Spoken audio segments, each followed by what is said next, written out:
This is 5 in 10 from Skywatch TV. 5 topics in about 10 minutes for Monday, October 2nd, 2023. We're back on YouTube at 5 in 10 is the address. If you're watching on YouTube, please subscribe, click the bell for notifications, share it around, and then I'll tell you before the end of the program how you can guarantee we never get canceled again. Topic number 5 today, yay, more government.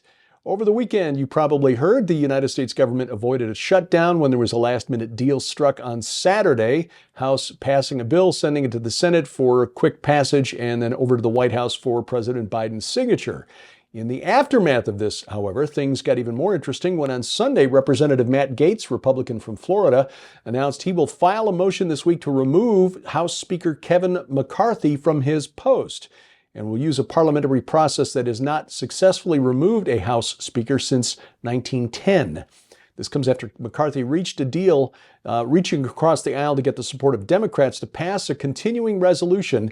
The House is not actually passing budgets anymore as required by the Constitution. They just kick the can down the road with these continuing resolutions. We'll just deem it as passed. We'll continue the previous budget again and again and again. This will keep the government operating until mid-November when we'll go through all of this again. The deal was passed because McCarthy pulled funding for the war in Ukraine from the continuing resolution, which was a real point of a sticking point for many of the more conservative Republicans in the House. That managed to get enough votes to send the bill over to the Senate. Then Democrats revealed that McCarthy had struck a side deal with Democrats to guarantee Ukraine funds at a later date. According to Gaetz, posting on social media, McCarthy didn't tell Republicans about this until afterward. According to Gaetz, his announcement just a few hours after the continuing resolution was passed, he says this is just the latest in a string of broken promises by McCarthy. So now McCarthy will need a simple majority of the House to stop Gaetz's effort to oust him. If just 5 Republicans join Democrats, it could work. Gaetz's motion could work. Democrats would probably be expected to back this resolution because they'd like to see House Minority Leader Hakeem Jeffries as the new speaker. Meanwhile, in one of the more bizarre stories to come out of Washington, D.C. in the last few years, and that is saying a lot, Democratic Representative Jamal Bowman of New York was caught on CCTV pulling the fire alarm. That's indicated by the arrow on the photo behind me. Pulling the fire alarm in an office building in the House complex while Democrats were trying to delay a vote on the stopgap funding bill. By causing an evacuation of the building, obviously, all work had to be suspended. Now, Bowman, who founded a school that would have, by law, been required to hold several fire drills per year, wants you and me to believe that he mistook the fire alarm for an automatic door opener that he was trying to use to open a door that he claims was normally opened, which it is not. As you can see, it is clearly marked as an emergency exit. We'll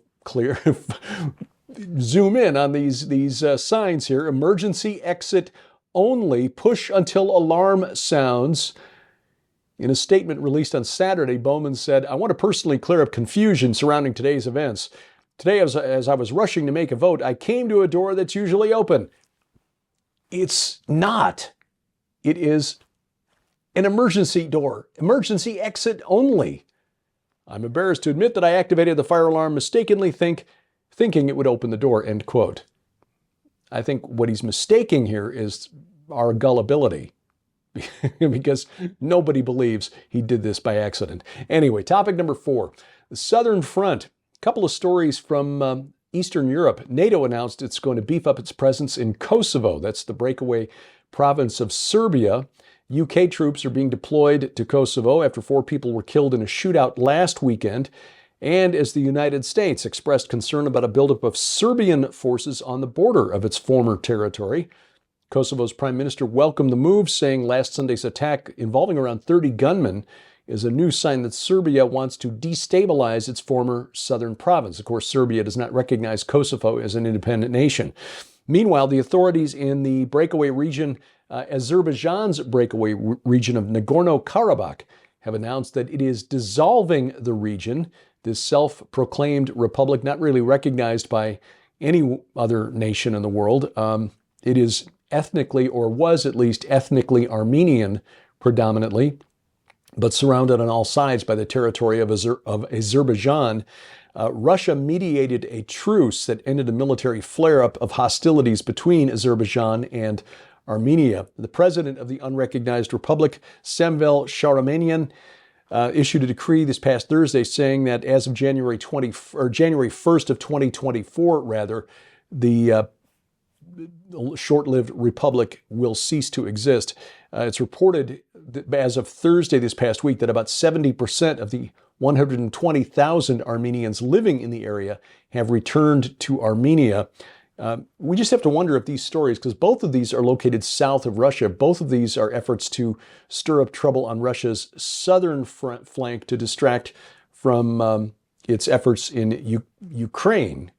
And we will remind you that according to corporate media sources, Ukraine's counteroffensive this summer has recovered less than 0.25% of the territory that Russia captured last summer.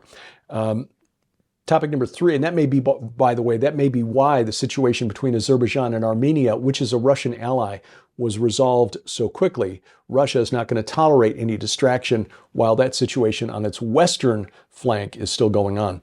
Topic number 3, Orwell, eh? We're talking about censorship in Canada.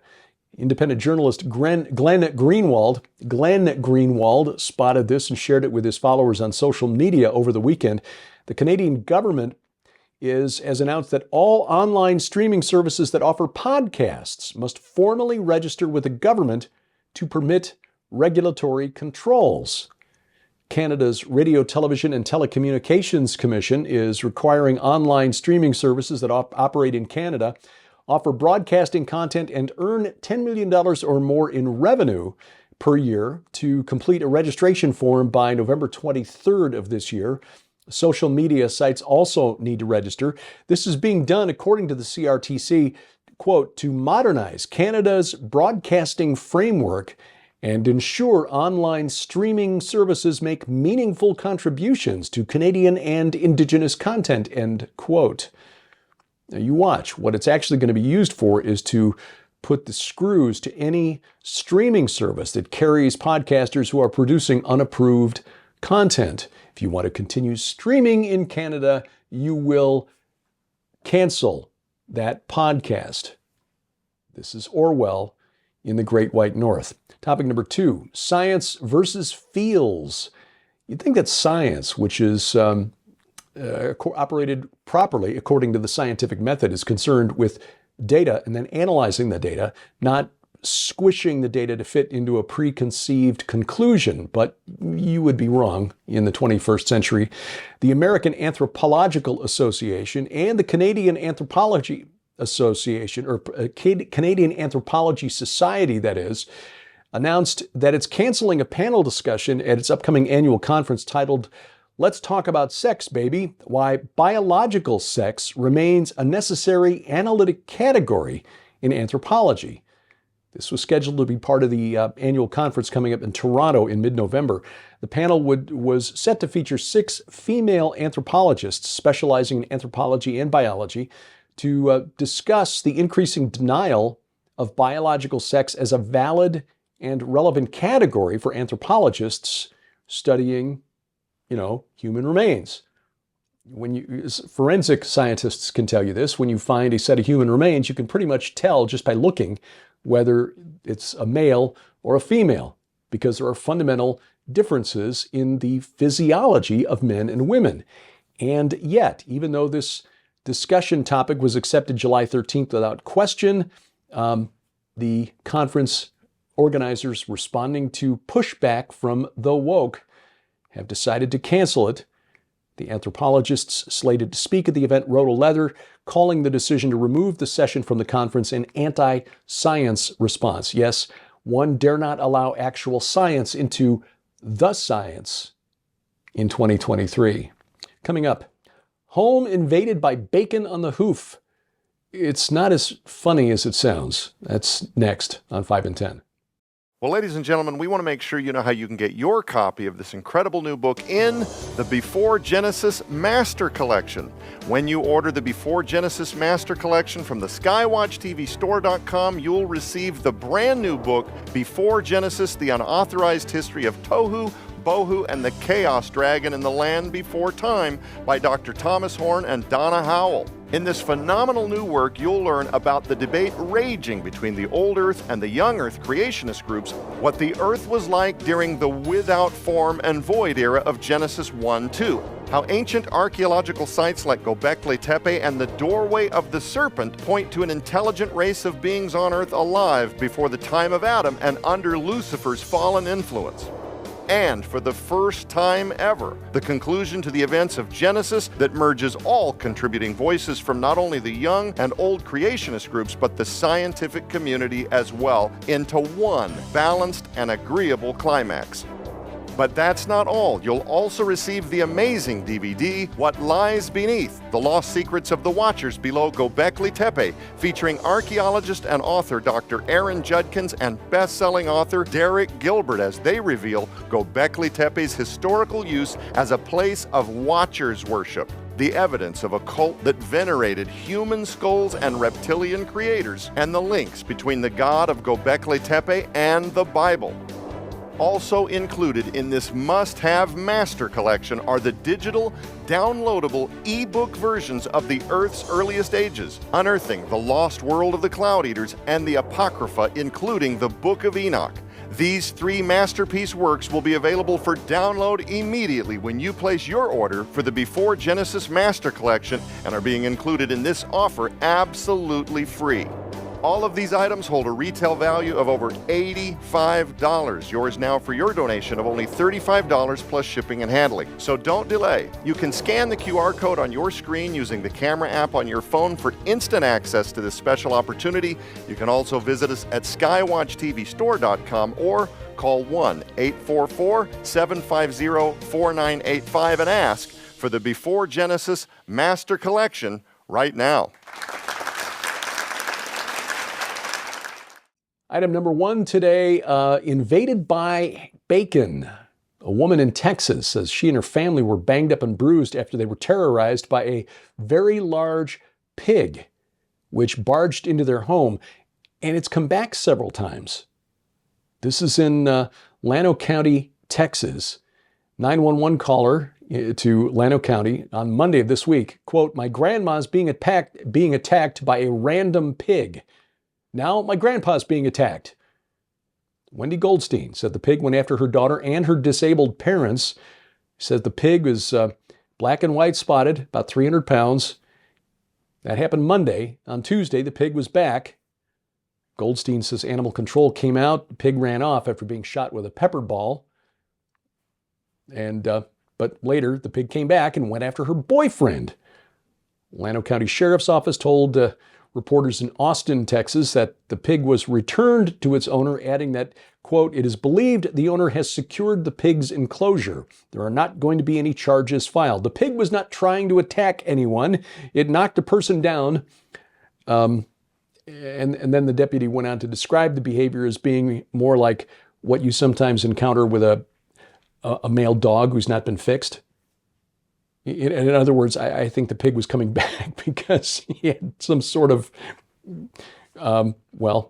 fascination with the humans in this home. But again, it's funnier when it ain't happening to you.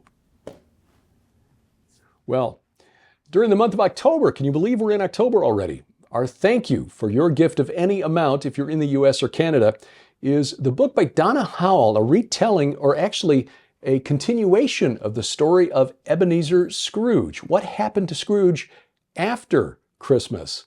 How was his life changed? Wonderful story, and get this now in time for Christmas gift giving season for your donation of any amount to Skywatch TV. Find out more at our website, skywatchtv.com. Look for the red donate button. You can go to skywatchtvstore.com and follow the link there, or call us toll-free 844-750-4985. We're in the middle of a 6-week special investigative series on the earliest ages of Earth. I was honored to be on the panel for this one alongside Donna Howell, Tom Horn, and the rest of the Skywatch investigative team. What happened before verse 2 of Genesis chapter 1? I think it had something to do with chaos, Leviathan. You can watch the program this week on our broadcast schedule over the air. The schedule is posted at skywatchtv.com/channels. You can find the network, the channel, date and time for the broadcast near you. But you can watch it right now at our website, skywatchtv.com. All of our video content is always there. It's also at our Roku and Apple TV channels there. You can also check it out right now at our YouTube channel for the main program. That is at Skywatch TV Now, or our Rumble channel, rumble.com/skywatchtv. All of our video content is there, as it is at our free app. We encourage you to take advantage of that app because that's a way to guarantee that we never get canceled. It is our app. We will not be canceled from our own app. It's available for iOS, Android, Amazon Kindle Fire phones and tablets. All of our content is there, plus a bunch of other features, including an audio Bible with multiple translations. Take advantage of it. It is free. We've got links to their app stores at our website to make it easy for you. You'll find the link in the top menu bar at skywatchtv.com. Thank you for watching as we keep watch. I'm Derek Gilbert, and this is 5 in 10 from Skywatch TV.